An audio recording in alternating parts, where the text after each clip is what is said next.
everybody. Come, come, come. Sit. Since my bailiff has a case of laryngitis, I will announce myself. The Honorable Judge Ednamode is here. Are there any questions about how a courtroom works? No? Good. So, we will see a variety of cases today. And let it be known that I will accept no smart talk, no ballyhoo, no mishmash, no tomfoolery. If anybody tries to get cute with me, they will find themselves at my wrath. And as long as there are no problems, all judgments will be final. My word is the law. And first up, what do we have? Our first case of the day is Mr. Fantastic versus Gilbaki. Gilbaki? I know this person. Okay, so Mr. Fantastic had a cape malfunction. What are the odds? How many times have I told you no capes? There was a cape malfunction, and Mr. Gilbaki is suing. No, Mr. Fantastic, the plaintiff, is suing Gilbaki for the order of $500,000 in damages for a malfunctioning cape. Okay. I have talked about this many times before. First of all, court is in session. Now, there's a reason we don't have dangling fabric gallivanting behind us, darlings. It does not accomplish anything. It is simply for vanity. It is simply for nostalgic reasons. It is purely to be, ooh, look at me, I wish I was Superman. Or, ooh, look at me, I wish I was whoever so-and-so with a cape. Now, I may read this document later. Put that here. Okay.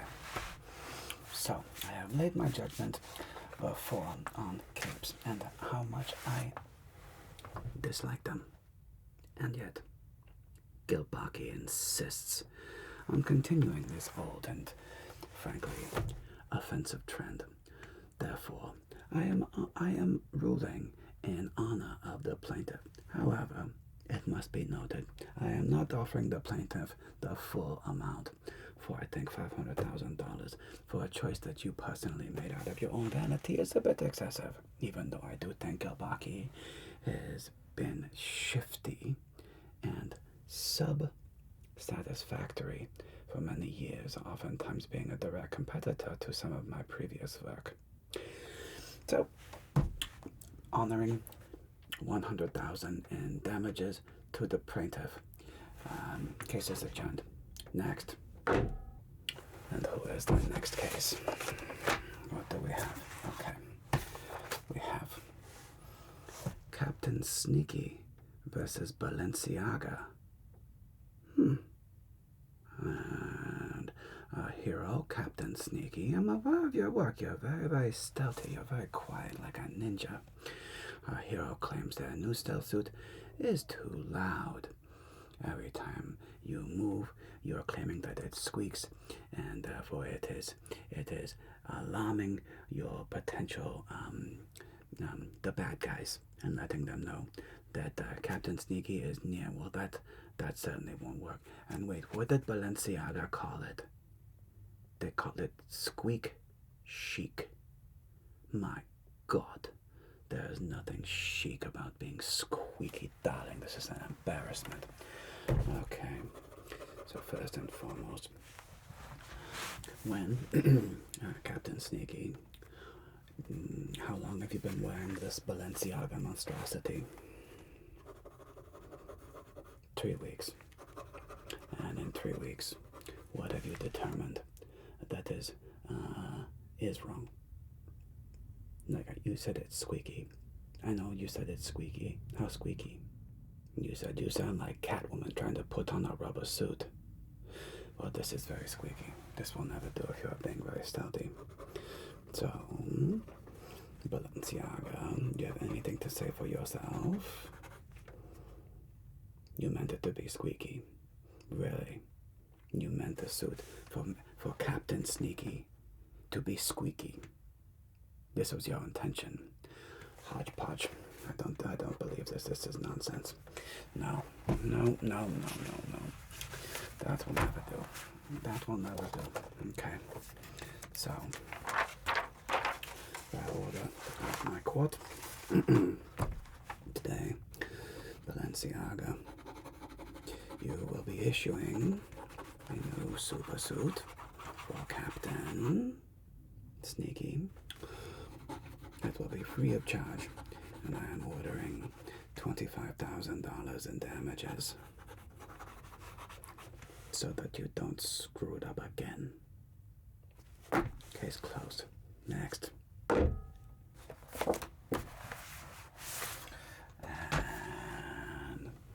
what do we have next? Okay. What is this? Lady Pawpaw. Wait, who is Lady Pawpaw? Is this like a spoof of Lady Gaga? Where's the dog? Well, this is certainly a little bit unprecedented, but I'm here to help. So, Lady Pawpaw, you are pressing charges against Canine-Couture. Canine-Couture. I think they are riding off a former reputation of being for the super dogs, but now these days have cut corners and using subpar fabrics and subpar manufacturing techniques. Yes, I am aware. So, who will speak for Lady Pawpaw? Okay. And first of all, Lady Pawpaw, let me see your suit. Now, you'll have her sit up, please. Very nice. Beautiful dog, by the way. That is a gorgeous standard poodle. Very beautiful. And since the suit, your dog has developed an allergic reaction. Show me under her arm. Oh, there it is. Okay, you can put that one down. Thank you very much. And have there been any other changes other than this, or did this instance occur as soon as the super suit was put on? About 2 days later. Okay, so after 2 days of wear and tear, you started noticing rashes and loss of fur and a general malaise and itchiness. No, nobody wants itchiness in their lives, darling. This is terrible. This is a terrible thing. Okay. No. Okay. Canine-Couture. Okay. You've been very naughty. You've been a very, very bad boy. And it is time for you to quit cutting corners. No, I don't want to hear it. You are going to repurpose, sourcing all of your materials. Where are you getting them from now? And where did you used to get them from? Vermont. And you no longer get them from Vermont anymore. Well, this is obviously a problem. Yes, things cost a little more when you buy and you make them in America, darling, but it's worth the quality. I'm embarrassed for you. Canine-Couture. Shame on you. No. I'm ordering a penalty in the damage amount of $5,000. And I am demanding that Canine-Couture resource their products immediately back to the United States, and specifically from your vendors in Vermont. Can you do that? Good. That's what I wanted to hear, darling. Okay. Next case. This case is... What do we have here? This is Milli versus Vanilli. What? The music. Let me look at you. Are you brothers? You look very similar. And today, your squabble is who invented the iconic lightning bolt. This is what you are fighting over. You're not out there doing crime. You're not out there saving people or rescuing kittens from trees. No, you are here in my court, squabbling amongst each other, over a copyrighted design? Do you both like the design? Listen, I hate seeing family fight. Look at me. Look at me. Okay, we're gonna do a little exercise together. Are you ready? Good. Hey, I don't want fighting in my courtroom. Order. No fighting in my courtroom. Now, there was a time when you two were dear friend, beloved. If not, were you not certainly very close to one another? Of course you were, darlings. Okay, and now here you are fighting. So, Milli, Vanilli. Milli, you claim to have made Vanilli, not now. Milli, you claim that you indeed created the thunder or lightning bolt image the first. Okay. Yeah, and you are both sharing this image, yes? Okay. Now,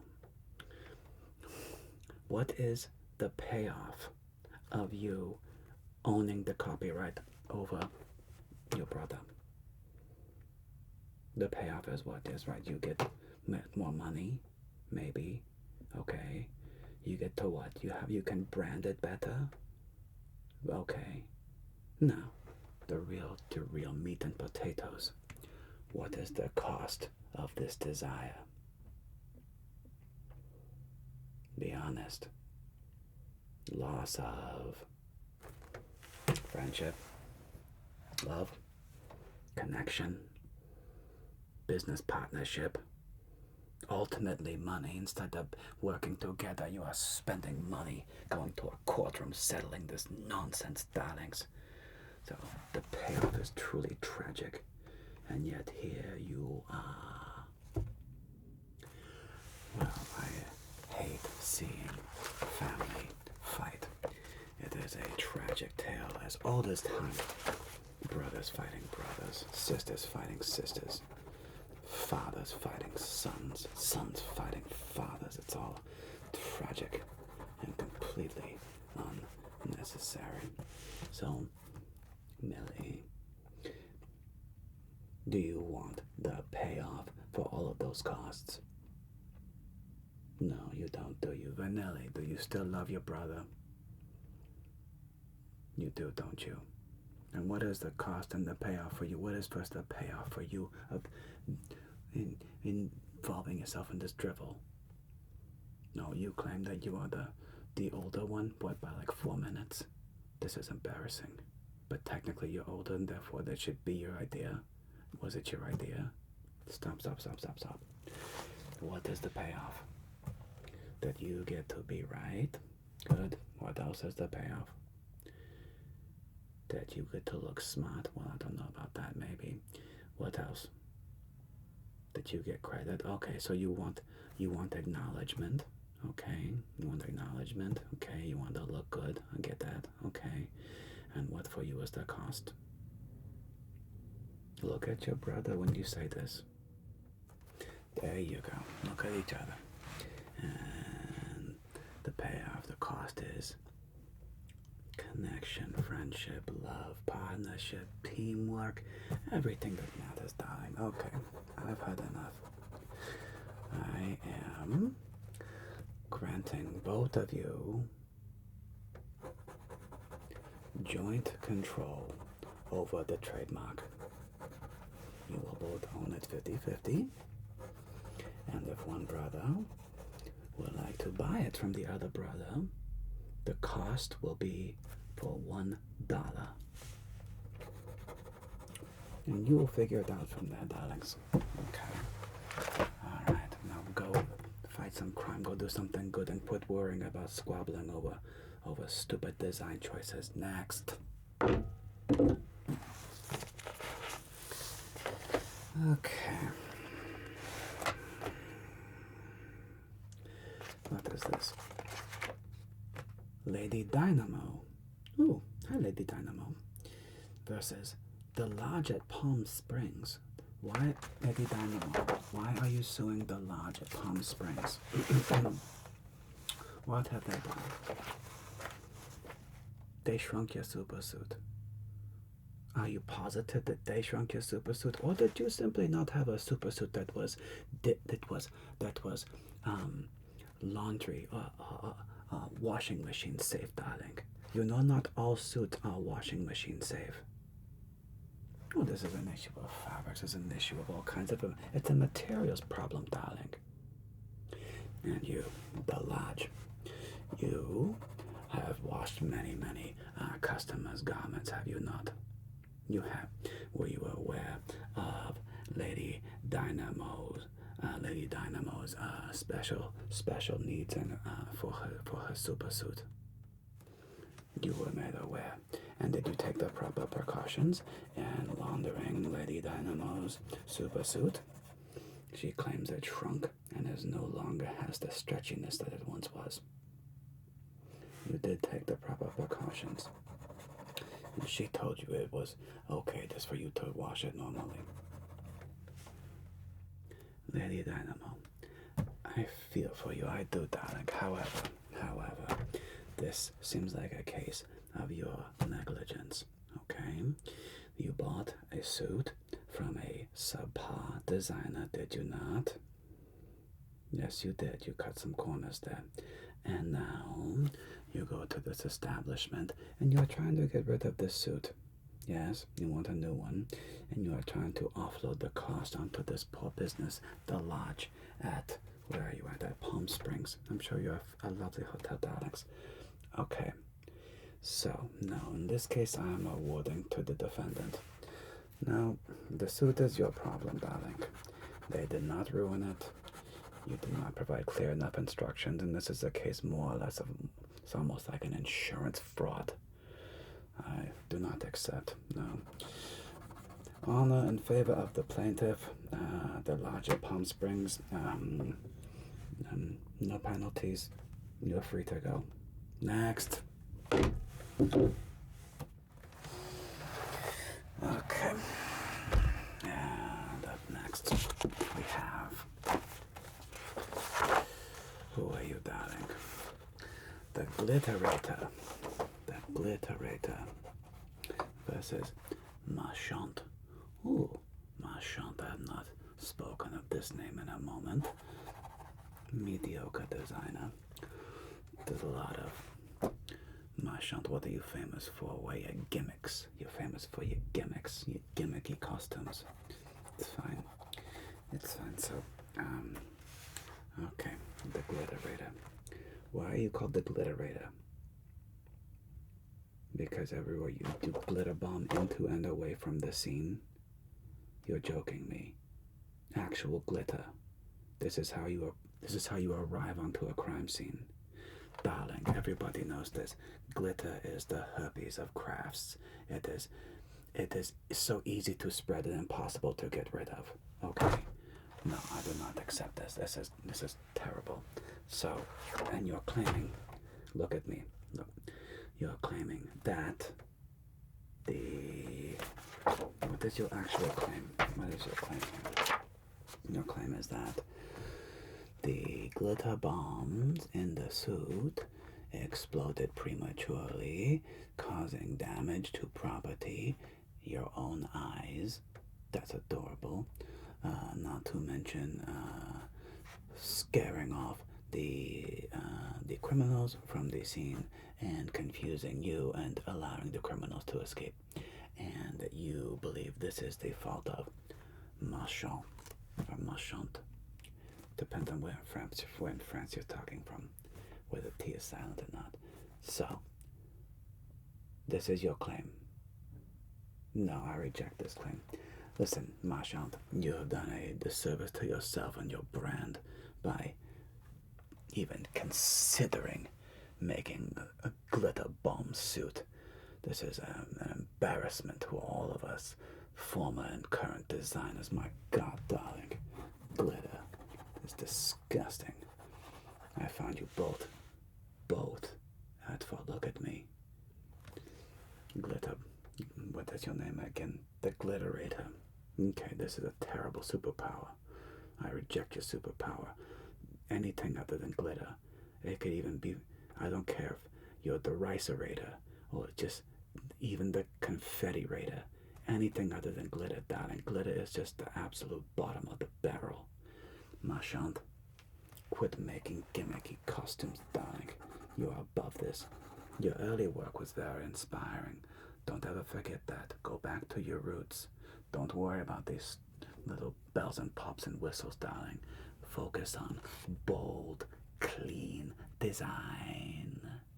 This is what you are doing. This is what your roots are. And I expect better. Okay. No awards or penalties. This case is beneath me. Do better, both of you. Next. And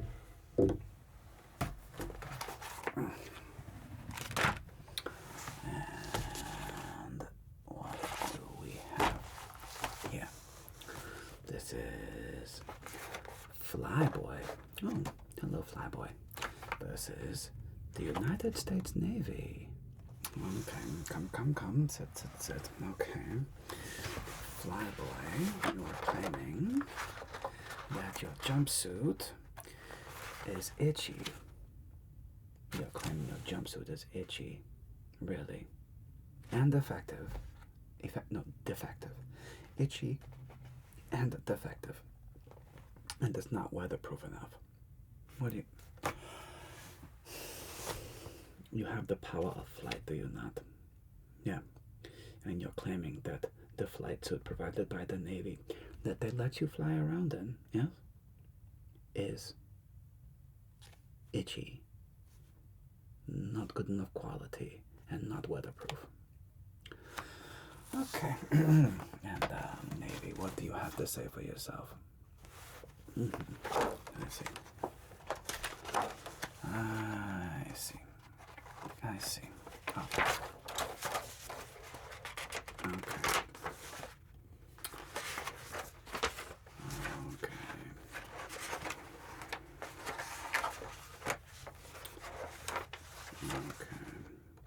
Well, this is a little more complicated because now we're talking about the United States government I'm dealing with here. And frankly, it is not the first time that a person has maybe been misled by said government organization, maybe based on some false promises. And Flyboy, did you bring the suit in question? You did. Bailiff, may I examine the suit, please? May you bring it forward? Thank you, darling. Hand me the suit. Okay. This is all looking very standard. Okay. It feels a bit lightweight. Perhaps this is a bit too lightweight of a fabric for you. And is there anything else specifically wrong with this? The Navy advertised that it was supposed to be weatherproof, bulletproof, and also armable with small arms projectiles. Okay, well this is clearly too flimsy to be bulletproof. But why do you care about being bulletproof, darling? You're super. That's kind of built into being who you are. You don't need this. You don't need this suit to be 100% bulletproof. My goodness gracious. Now this occurs to me. This wad of hobo fabric does occur to me as being subpar. It sounds like Flyboy, you and the Navy have some making up to do. You were promised a certain level of suit. You promised a certain level of deliverables. You thought that he wouldn't notice because he's a super, therefore what does it matter? And frankly, I find you both at fault. Now, Flyboy, you are claiming that you would simply like to be released from your service contract. How many more years do you have left? 2 more years. Okay. And you are claiming $75,000 in damages. Why are you claiming $75,000 in damages? How have they damaged you? Now look at you. Turn around. Let me look at you. What's the damage? That you're not as cool as you wish you would. That is not a reason to sue somebody, darling. Okay. I have had enough. Now, There will be no money transferred in fees. However, due to the negligence of you and your false claims and frankly misleading, I'm going to release Flyboy from the military service contract. You are now going to be free to be independent, and you, Navy, do better. Do better. That is all for the day. Come back. Recess is beginning. We're taking lunch. We'll be back in an hour for another round of justice. Until then, darlings, I bid you good night.